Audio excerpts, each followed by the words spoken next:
Welcome to Carolina Sculpture Studio. My name's Clint Button, and I'm a granite sculptor.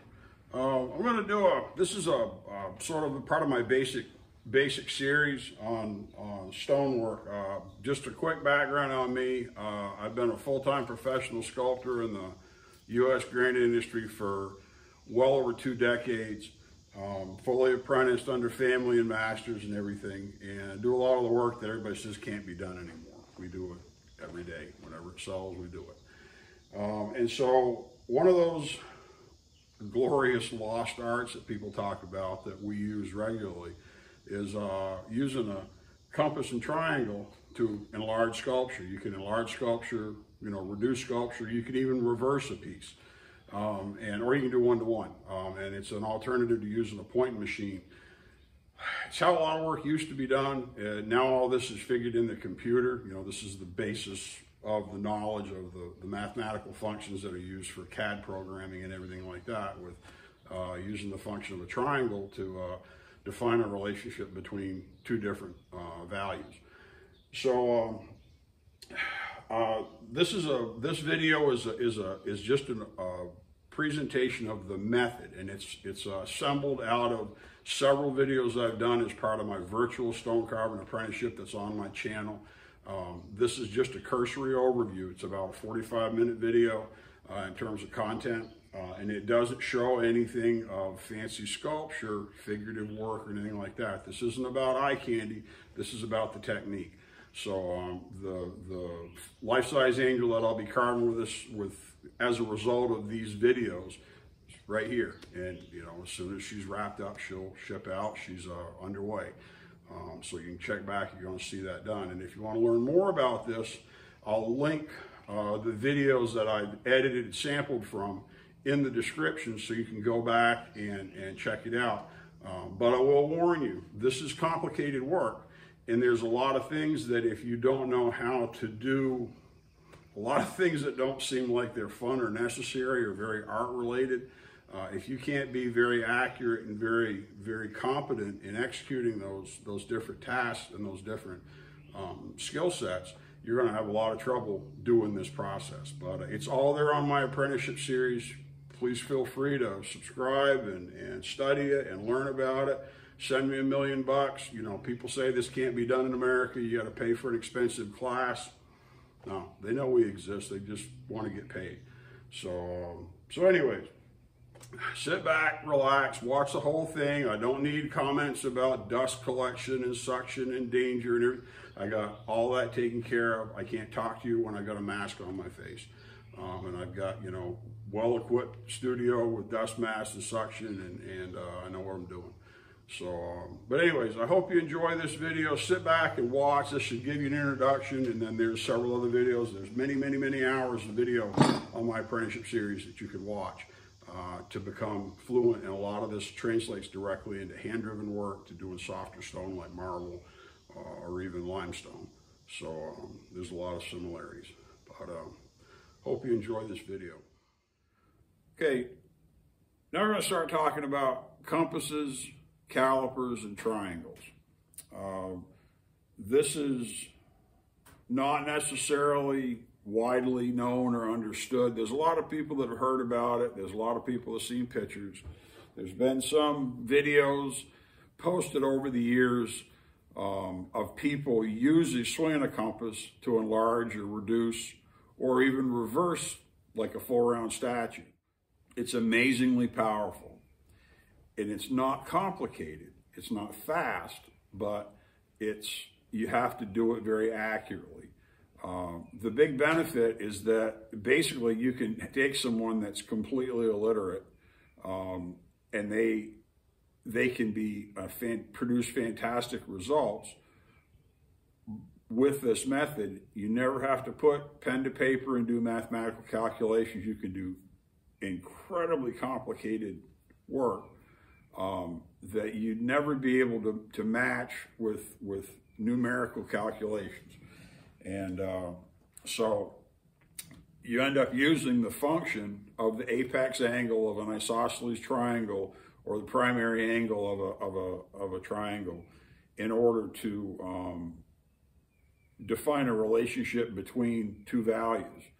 And because of that triangle, because of that angle, that determines what one value is in comparison to another. Now, these are old Italian composite compasses, most of them. I think there's one or two in there that are just sort of what they are. These are ones I got from Dario, and we will use these, but there's some benefits and some issues with them, and so I want to talk about all that. An alternative to these traditional Italian compasses, or calipers, Italian sculptors' calipers, are these beam compasses.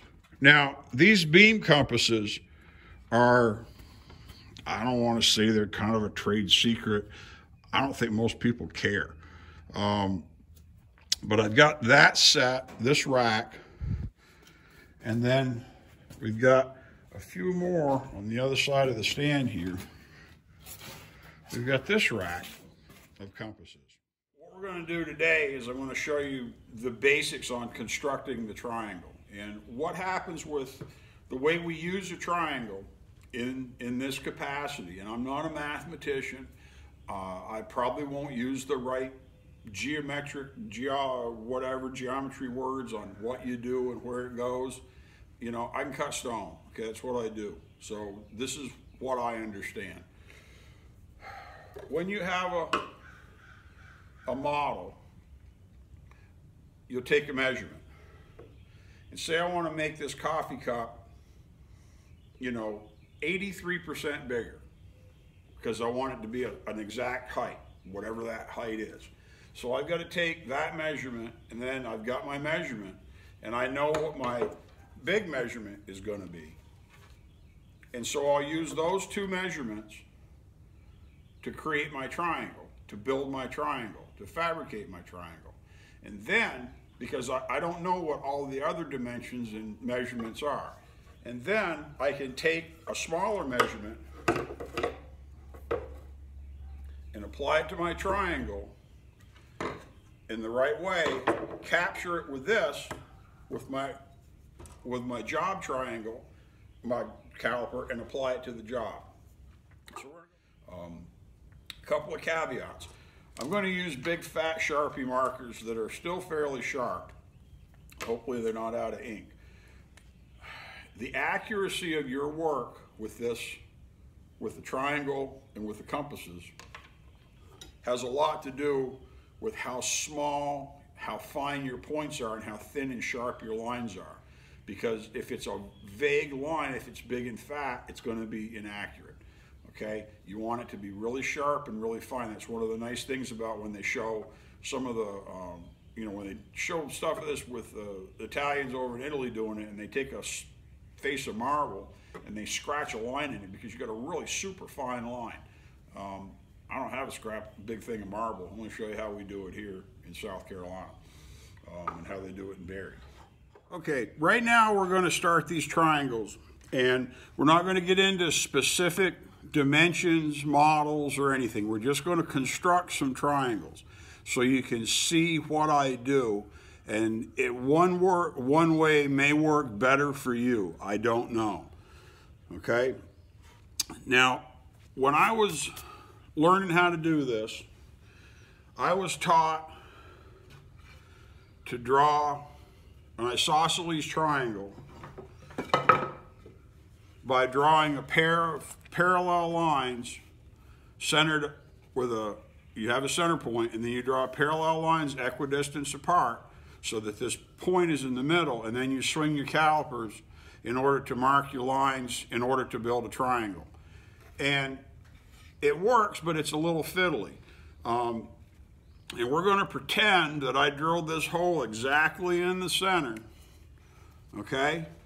And we're going to swing and we're going to pretend that's exactly between these two parallel lines. And maybe it is, and maybe it isn't. I don't care right now. Just stretch your head and listen, okay? Now we're going to put our triangle together. We're going to pretend that this is a measurement off of the model, and that this width is the measurement on the job that we want to produce. Okay, so let's just say that's going to be it, so they're not the same. So we started our center point, and we mark a line, and we mark a line. Okay? Now we take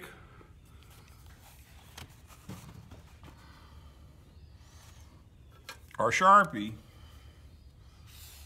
There's our base.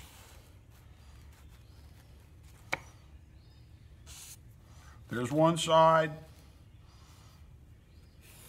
There's the other side. Okay? We've got a triangle. Model, job. Okay? You can also take the same measurement, the same job measurement, modeled measurement, okay? We're going to put this right here. We're going to make our point at our center point. We're just going to swing an arc, okay? And then we're going to figure out however long this is, same dimension, okay? And we're going to put this on our circle and make what's called a chord that crosses the circle in two places. Okay, so we've got our original point. We got a point right here and a point right here. Okay? And we're going to draw a line, draw a line, and draw a line. Okay, we've just constructed the same circle. This was probably a lot easier, okay? We could also construct a triangle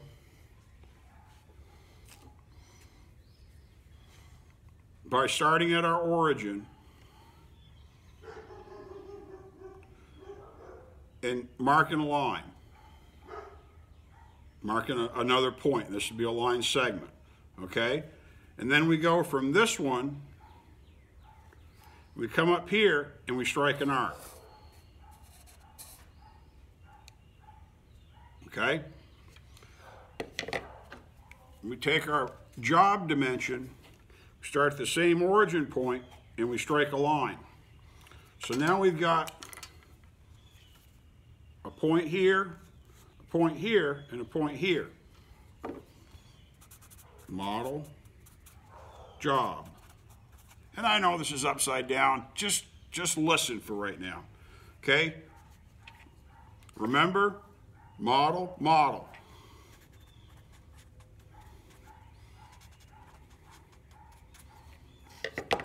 And let's draw our triangle.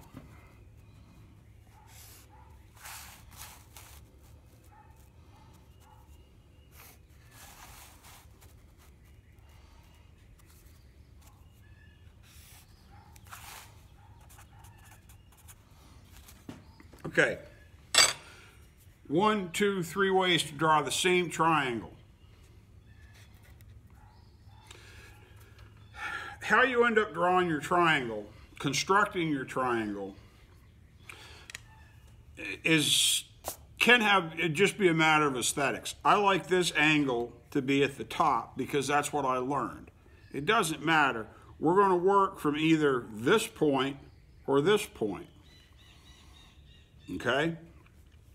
So, and depending on the relationship of where this is, the length of this side versus the length of that side, that's going to have a lot to do. It's going to have everything to do with what you can do with this angle on these triangles And on this one, it has to do with this angle. And so some people call this the isosceles method.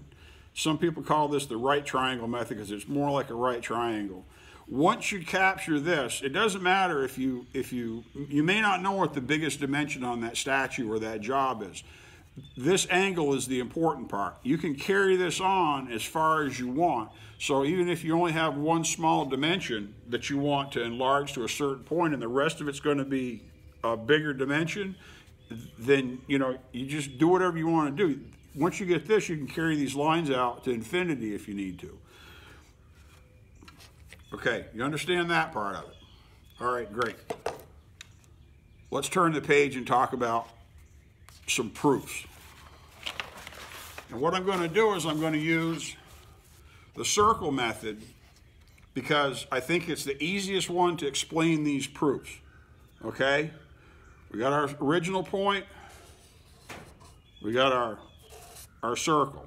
Okay? And what we're going to do is we're going to have the triangle be, in this case, we're going to have the base be the same length. It's going to be an equilateral. It's going to be this same length. So we're just going to put this on this circle, mark our points,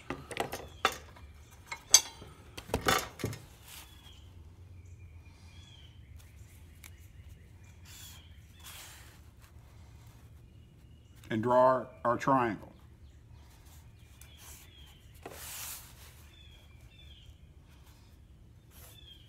Okay? Model, job.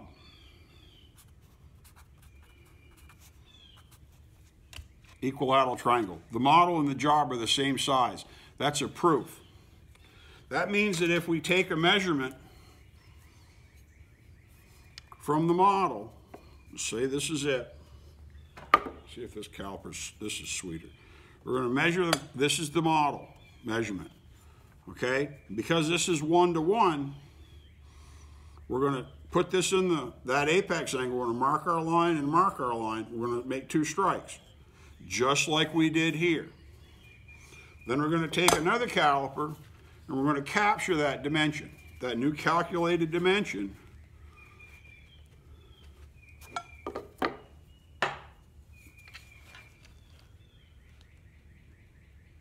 Okay? And because it's the same dimension, that original caliper will do it. Because I didn't have to move it at all, that's perfect. Okay, what happens if we have a model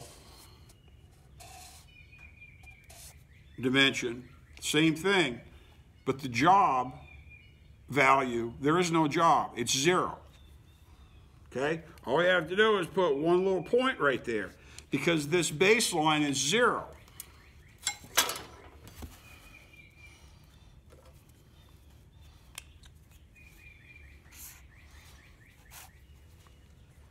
There's our triangle because the sides are this length and the bottom is 0. The base is 0.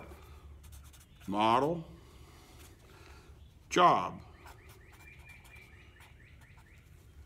Make sense? All right. What happens if we have the same dimension and we're going to make the job exactly twice as big? What's the value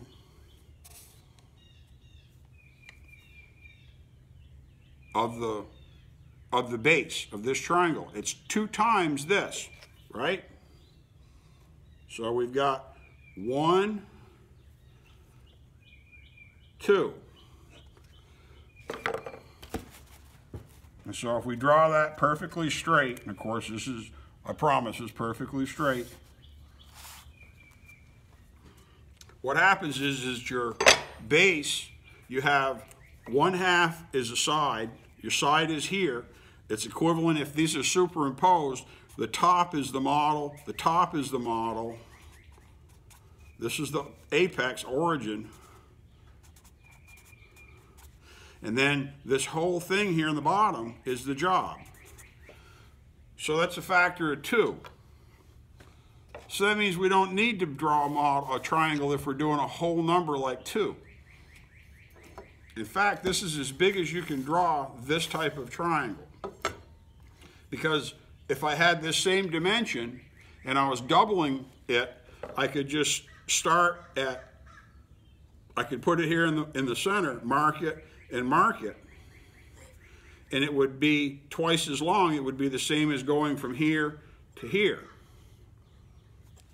Okay, does that make sense? All right, let's look at another way of doing this if our triangle is larger than 2 times. Remember how we did this one?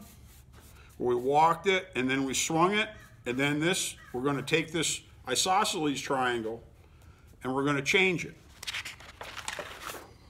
So the other method, if your magnification, your number that you're making it larger or smaller,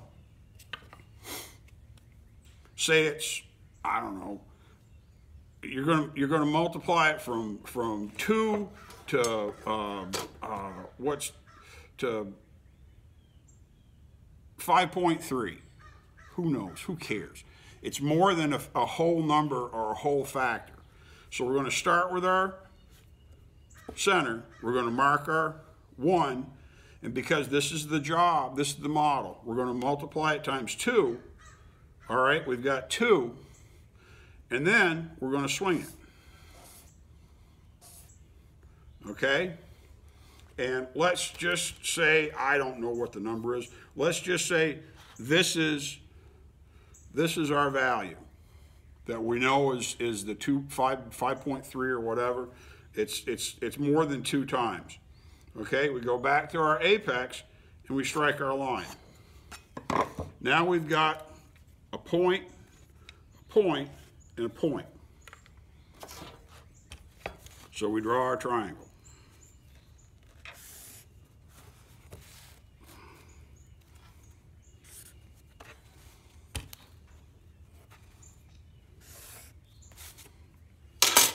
And so anytime we wanted to take a measurement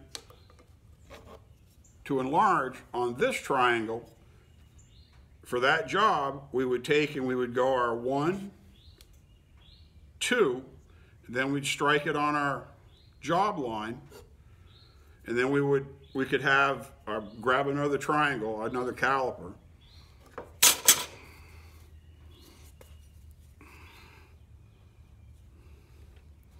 and expand it to that measurement, and that's our enlargement.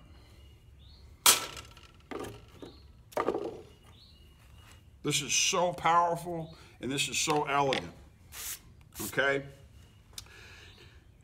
Now, by this example, do a little bit more. If our model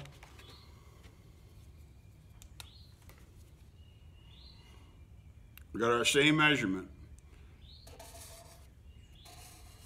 okay?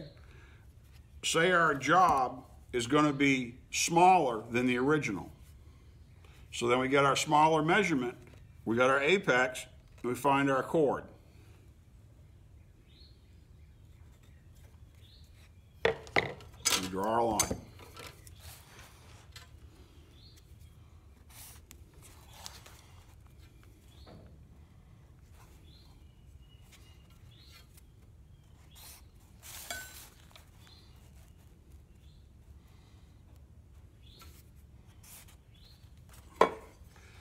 So this will reduce a model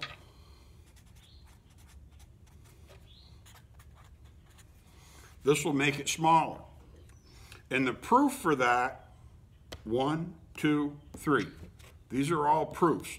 This shows that your function is accurate and correct. This shows that your function is accurate and correct because this value is 0. So any value you calculate here will be 0. And this factor shows that your value is a factor of 2 because anything you put on here, you will strike and it will walk out and be exactly 2. This gives you a value in any whole number. If you do any whole number factor, 3, 1, 2, 3. And usually we'll put a straight edge on there and we'll just walk down the straight edge, have a corner or something so we know where to sink it. You always put a nail that's drilled a little bit for your center point. This will reduce the job. What if you wanted to make the job bigger? We're going to start with the same measurement, the same circle. We're going to make it bigger, but by a factor less than 2. Okay, so let's see, let's just say it's going to be just arbitrarily going to be that long because we know that's less than 2. All right, we're going to put this on here and mark our chord. And then we're going to take our straight edge and mark our triangle.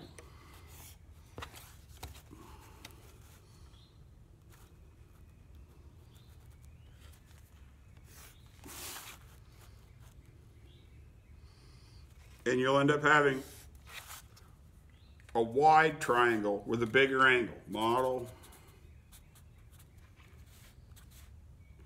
job.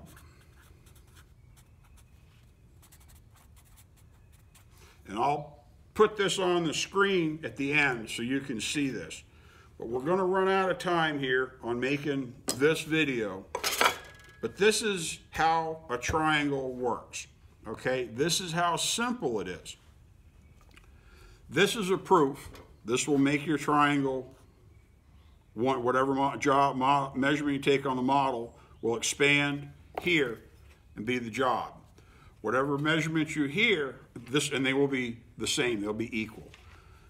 This one, there is no job, so these two lines, there is no base dimension, so it comes together and it's 0. So anything you put on here, you calculate, the width will be 0. This is twice as big where the triangle actually collapsed. This comes down until the top is right there and it's right along this flat line. So from right here to right here is a triangle effectively, except the top angle is 180 degrees. If the job is going to be a reduction, this is from 0 to 100% because this will expand until it's the same size. This is the most powerful triangle of all of them. And we'll talk about that later because this one measures from nothing to infinity, to 100%. I mean, from 0 to 100%. So if you reverse these dimensions, and then you go up your triangle and find it by putting the model here and the job on these sides, it'll do anything. And I mean, it'll calculate any number you want. It'll be less precise because you'll be going up. You've got to have a fixture to make it work. This is the Powerball right here. If your job is going to be an enlargement, like what we're going to do, we're going to enlarge this angel, this model, and we're going to make it bigger. We're going to have a model like this. If your factor is greater than 2, larger than this, then this is how you construct that triangle. This triangle will work for all of these if you're not going more than 2 times. This will also produce the same triangle as the other jobs because you'll have one leg that's the same and the second leg will just be turned up like I showed you, and it'll be a different way to construct an isosceles triangle. But this is how you do triangles. Went ahead, spec'd this out, drove my nail very carefully so I wouldn't booger up the hole I've got in the nail. I set a caliper to 6 foot because that's the height of my job. Set a caliper to 4 foot, which you saw me a minute ago. That's the height of the model. Went ahead and moved it up a little bit. Stripped those off. I'm too old to bend over for all that stuff, so I don't have to. The line's great. Let's strike this down a little bit further because we were too horizontal with it to start with. So we got our arc there. And we got our arc here. Make sure we stay in our hole while we're cutting it. Strike our line. And now I'm going to play with this just a little bit with my 6 foot. I'll put it in the cut on one end and see where I'm at on the other end, because I'd like to be kind of level with this line. I'll probably get my big straight edge out here. But see, that'll connect those lines perfectly. And so I'm going to just play with this with my long straight edge just a little bit to see if I can get it to be pretty close to level. Because it isn't critical. See, that's pretty close right there. All right, well, I'm going to go ahead and mark these two spots with my pencil. Put a hole right there. Put a hole right there. And I've got my marks. And remember what I said, we're not going to actually use this bottom line for any great value. It's what it is. It's there. See, that's right where I'm supposed to be. Setting this up is really important.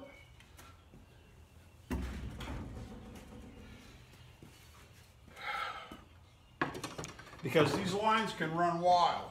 So we'll go on here, we'll set this up, we'll get that right where it needs to be, press against it and have at least one or two fingers. I like to have 2 fingers behind it so it can't move. And then press down hard on top to make sure it's right where you want it to be.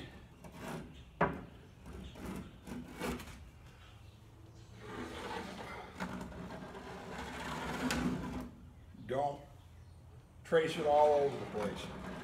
Get one nice line on there with your ballpoint pen. You come over here and do the other thing the same way.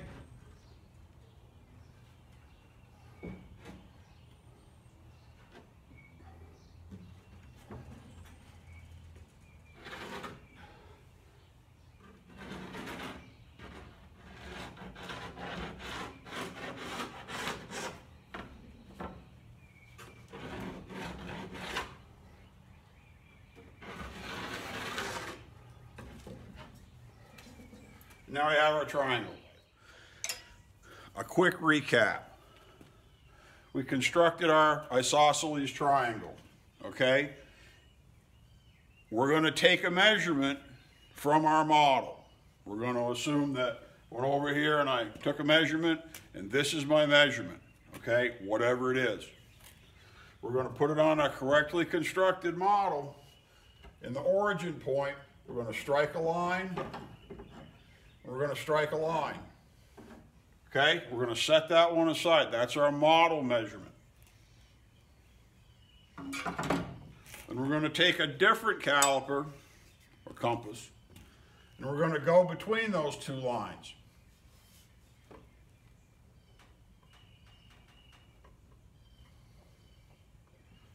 And we're going to go to each strike, and we're going to capture those lines. The same thing that we did when we constructed the triangle. That's our enlarged dimension that we apply to the job. That's how this works. I wanted to also mention anything for a factor greater than 2. Remember where we did the triangle where we walked along the bottom and then we swung the top and drew a line diagonal? Okay, that will work for any triangle, anything you do that's not either that's greater than 200%. That's not a whole number. If it's just a whole number, all you have to do is walk along a straight edge, 2, 3, and then you expand your caliper to capture that whole multiplied dimension. If you have say we're going to multiply some, we're going to need a triangle for something that we're going to enlarge between 4 and 5 times, we construct that triangle by going 1, 2, 3, 4, striking our edge up here, and then drawing our long hypotenuse, long edge of the triangle, the job edge, to do that mark. And then every time we took a dimension off the model, we would go 1, 2, 3, 4, and then the last one we'd strike up here onto the job line. Okay, so go back and review that in video number 2, video 30, where I was constructing triangles, and that's how you do it. And then whatever value is struck on that job line, then you expand that to your origin. That's your calculated value. So I did some thinking, and I think I figured out something that I hope will show y'all something to consider and help you, ideally help you understand what I'm thinking about as I approach establishing foundation points and shooting points, and how the placement of your foundation points really matters. We're going to work just on the face of this big die. Well, I've got a nice flat face. It's easy to see. And I'm just going to do some arbitrary placements. We're not worried as much about, we'll say this is a line here that we can use to represent some of it. So let me show you what I'm thinking. If you have a point, and just say we've got a foundation point right here, got a mark right here. When we put we cut a little dip right there, a little hole in the stone. And then we can take our compass, and wherever we measure from that point is a radius, okay?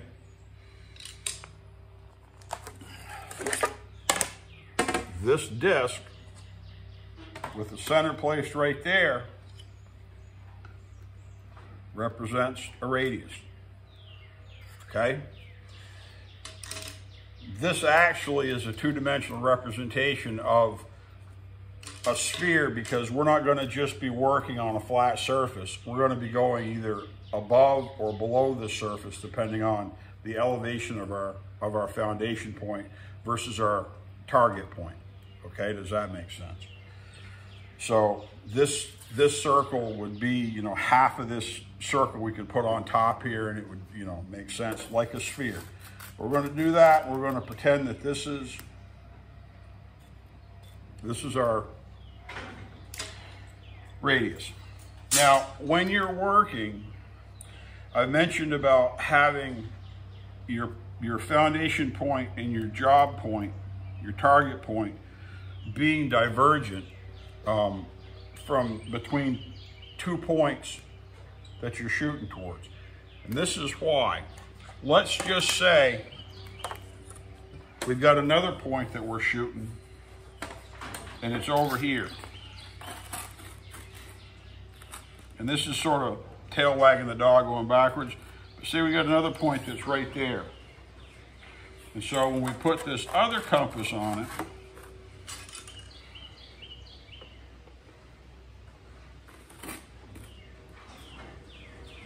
and our target point is down here,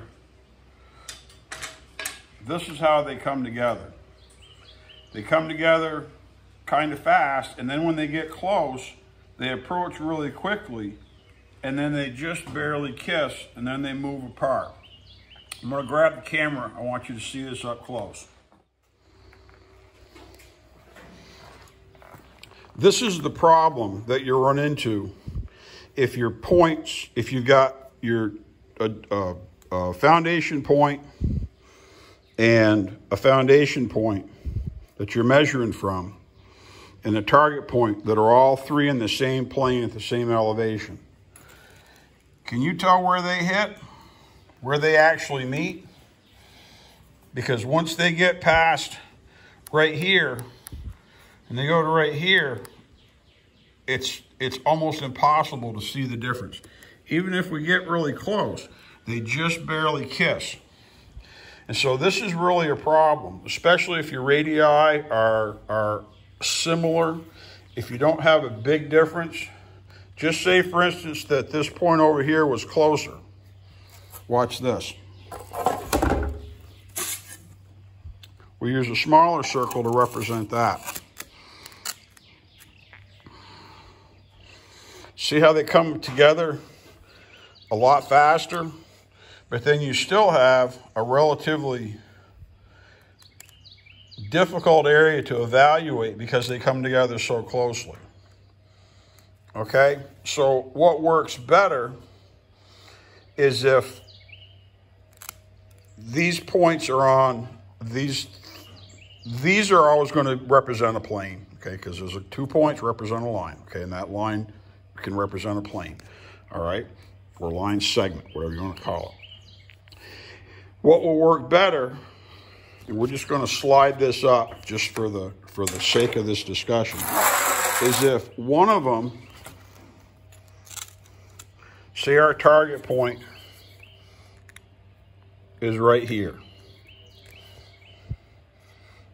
And we've got these obviously are where they are. Let's say our other job point is just down in here somewhere, okay?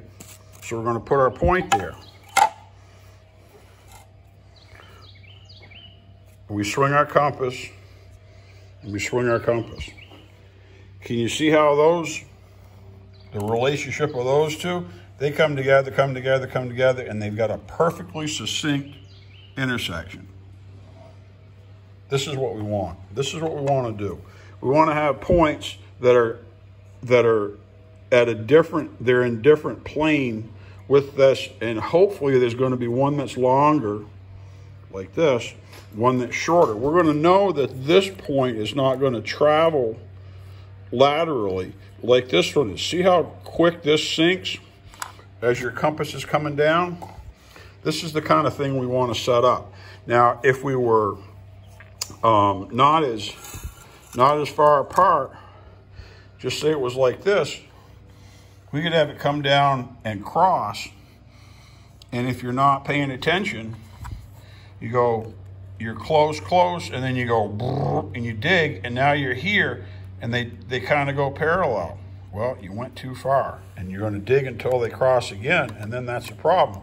Now, if your point is down in a hole, like down in some deep detail, and both of your foundation points are above it, that's what you're going to do. And if you stop here, you're at the wrong point. So you've got to be able to think about your project in a larger scale. So, okay, so this is all relevant because we're going to be pointing, we'll have two foundation points down here on the plinth, okay? And we're going to be swinging up into the interior of the stone, because right now, this is her feet, this is her legs, okay? So we're going to be pointing up. We'll have two foundation points down here. We'll probably put a center line on here and go up and then put a point at the top of the stone in a easy to measure position, okay? Because we can go up the center line, put a center line on the model, mark it over, go 90 degrees, go straight up, and then go down in 8 inches or 10 inches or whatever we decide to do, and have a permanent mark there. Then this point when we swing, and that point when we swing, will be at different elevations. This one will be sinking a little bit, and that one will still be above because of where it is. And that's going to give us a very good relationship between the 2 points. So it'll be like this. See how fast those come together and how succinctly they cross and intersect? That's what we want to produce. This is why it's really important as we're laying out points. And if you need to figure this and play with this, just get 2 or 3 circles of paper and see how by placing them in different positions, how they approach each other. Because what you want to avoid is this perfectly even, where they're right in a straight line from each other. See that? That's right there on the money, straight line from each other. How they meet, because you've got so much vague area. Looking at this, there's 1/2 to 3/4 of an inch in front of it, and that there's going to be that same amount behind it. So we've got an inch where there's very little movement, and it's really hard to evaluate that. So what we want to do is have 3 points, okay? We want to have a point from, and this is when you see the old guys and they're using 2 compasses, and they're coming in with 2 compasses, and if you can do it that way, but by having a 3rd compass, you add a 3rd. Just say, for instance, this is how they're going to meet. We're swinging in here, we're swinging in here, and we've got a 3rd compass to do that. Now we've got an absolute way to tie that into a great place, because these 3 lines will intersect. Now, this is a good intersection right here. adding a third compass in there makes it very, very easy to find. You still have to be careful, and you still have to understand the relationship of how these come together, because what they're going to do is they're going to approach in a certain relationship, and as you get closer and closer and they move in, when you mark it to check it, they're going to come in and they're going to eventually match. The danger is if you go too far, is they're going to begin to migrate apart, and that's when you really got to stop and evaluate where you are. I took 3 measurements on the model, 1, 2, 3, to her knee. Swung them on the triangle, got new ones. Now I'm going to apply these 3, and I want you to see. I'm going to move the camera. Strike.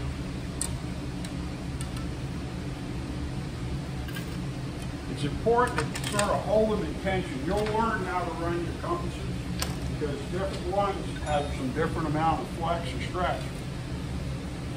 That's just rough. That's how it works. You'll get a perfect strike. Now you got to be careful because I've got to only put a small hole there. This could be an even tighter meet. I'm going to go ahead and put a hole there because we're going to use this one. And but that's still supposed to be tall. But that's the nice thing about this plaster is that it just wipes away. Okay, and so I'll put some plaster back in there and swipe that hole. If you pack it in a little bit, you get a nice crisp line, but you got to have really sharp calipers, or compasses, or whatever you want to call them. But I'm going to go ahead and I'm going to mark that one more time. That is cool. Take my point.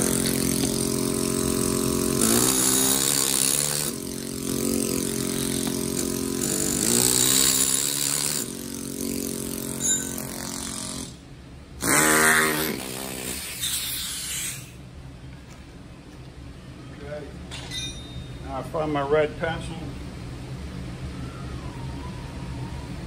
I'm going to mark that really, really good. Now we're all set. And now it's just settling in. This is the beginning. We've done all this work just to get to the beginning of the project. And now we're at the beginning. The only thing that point needs to be is obvious enough to hold the caliper, to hold the point. So now we can just start cutting. Well, thanks for sticking around, watching this video on compass and triangle methods. I hope this provides you insight and helps take some of the mystery away of a very powerful process, very powerful method that a lot of people have heard about and read about, talk about, but they can't wield effectively. I will warn you, if you just take this 45-minute video and think it taught you everything to do it, and you dive into a piece of stone, you're probably going to have some challenges, and your success will be difficult. Go back and study my other videos. There's videos linked in the description that are far more complete. They talk more in depth about some of the problems that you'll encounter and why different aspects are important. I tried to just touch on the most important things in these clips. And then there's very thorough, education, apprenticeship series. My virtual stone carving apprenticeship series covers a lot of the details that will make this a lot easier for you to do. So I hope you stick around and watch more of my videos, keep in touch, and cut and stone, man, it's nothing like it. Once again, my name's Clint Button. I'm a granite sculptor here at Carolina Sculpture Studio. Thanks for coming in.